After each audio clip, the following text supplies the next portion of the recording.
to another video, you guys. Thank you for those of you that are newly subscribed, and if this is your first time to my channel, welcome.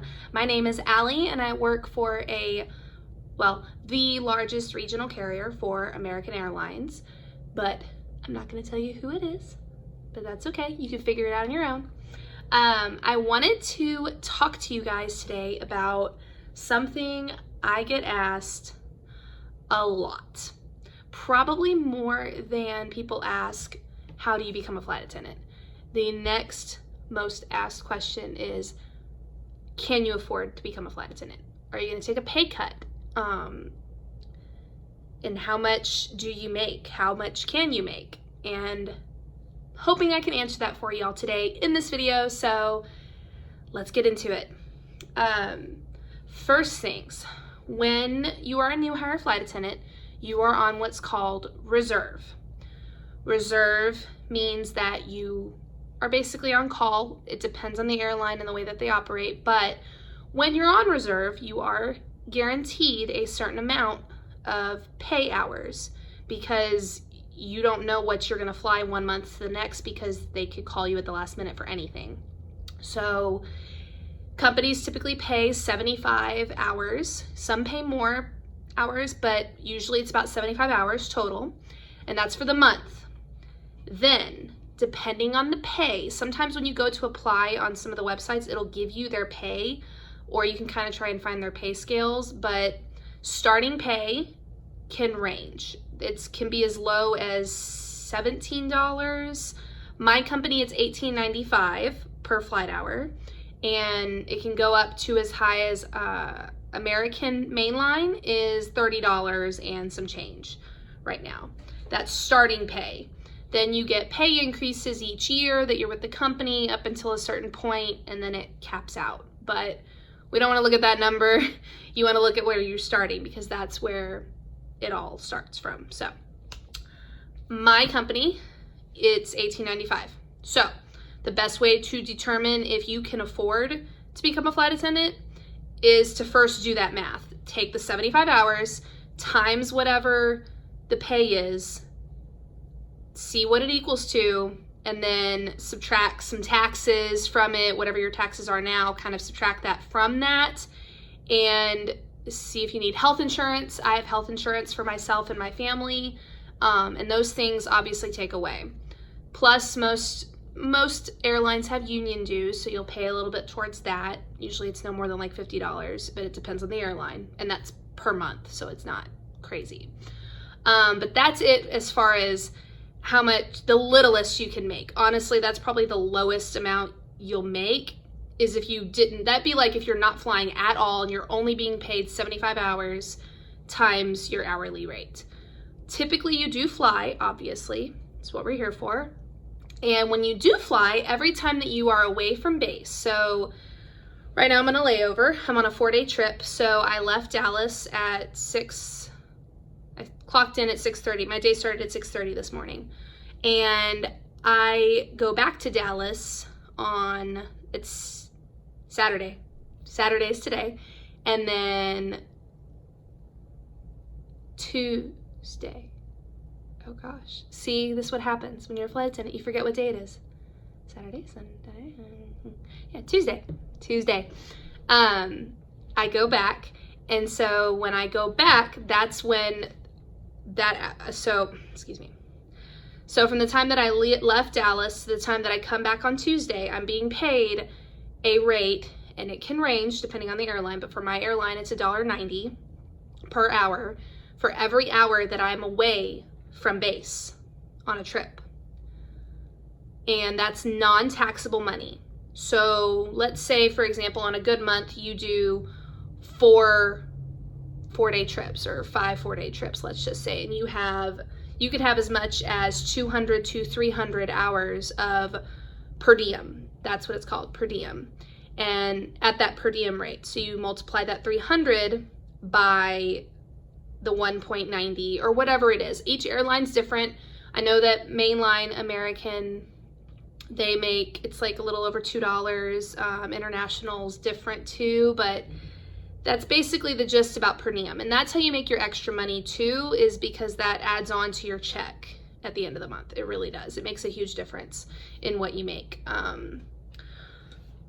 One check typically will be smaller than the other because your per diem and everything, all the extras that you get that are collected from one month go into the last paycheck of the month for the next month. So the first check is usually smaller and then the second check is larger. As far as taking it, and I mean, you really just kind of have to gauge what is going to work for you, and that can ultimately decide which company you go with based on if you can afford to bring in what they're giving you. And for me, I have a husband. He is the main breadwinner of our family, so I could afford to work for a regional. Working at a regional, you're a bigger fish in a smaller pond. And working at a mainline, you're a small fish in a very, very big pond. One good thing is that you would make more money. You make more money working for major carriers like that, like Southwest and all those big ones. They make more money starting out, and then in the end, they make more money as the years go on, and they get those pay raises. The upside to being at a regional, and honestly, this is a good one, is the quality of life. You really have a nice quality of life. I know for a fact that I will have the days off that I want, and you will hold what's called a line a lot quicker at a regional than you will at mainline. And again, every airline's different with how they work it, but I could consistently hold a line within the year, and I've only been with my company 8 months, and that's huge. Holding a line is huge. Holding a line means that you know your schedule for the month. You know what trips you're gonna have, you know what days you're gonna be gone, days you're gonna be home, and you can also swap those trips around or drop them, which means get rid of them altogether. I know people that get rid of their entire schedule and then work what they can as they go, but you have a lot more leniency with the trips and the schedule and what you can do with it.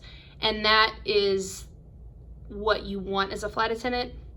It's the ultimate goal, is to hold a line, because then your quality of life is it's just easier. It just makes things easier because you're not sitting on eggshells at home or sitting at the airport not knowing if you're going to get called or used for that day, and then you could be gone for days at a time. It's kind of just last minute, and it's usually pretty cool, but it can the not knowing is not fun sometimes. It's kind of nice to know where you're going to go, when you're going to go, and when you're done and when you're off.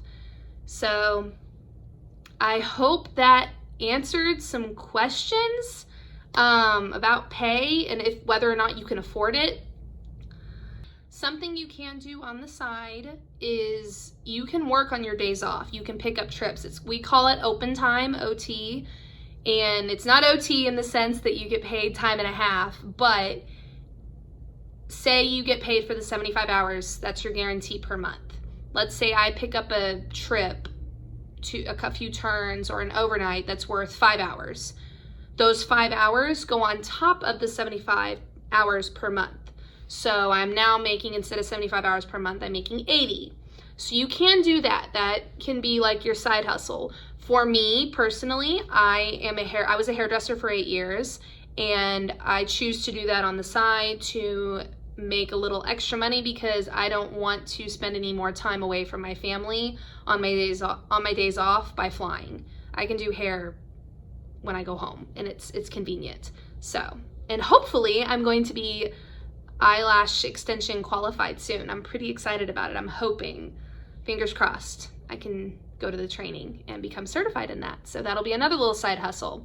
Some people are waitresses, some are bartenders. A lot of flight attendants I met have bartend on the weekends or whenever they can, and whenever they get their schedule and they know their days off, they can do that as well. But that's kind of how you can make extra income.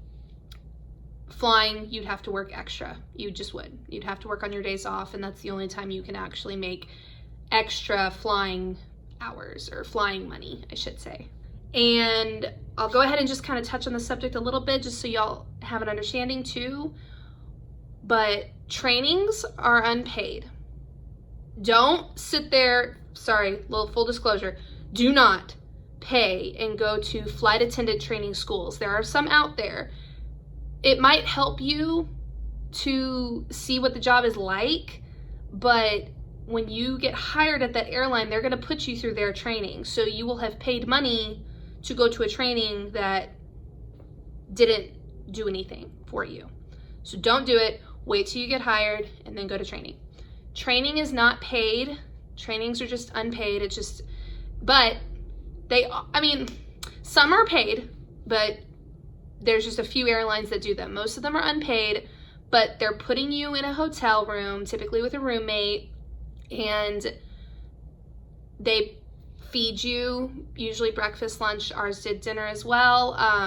They took care of us. They offer you shuttle service to the training centers and things like that. So they are investing in you to become flight attendants. It's not like it's completely free. You're just not getting reimbursed for anything. You're not getting paid any sort of coin for being in training. And that's hard. I get it. I saved about $2,000, maybe a little bit more, maybe about $2,500, just to have, because I knew I would probably have expenses. I actually had to pay for daycare while I was out. That's part of what, for me and my husband, that's part of what I do for our family. That's my contribution. I pay for daycare, so I did have to come up with that.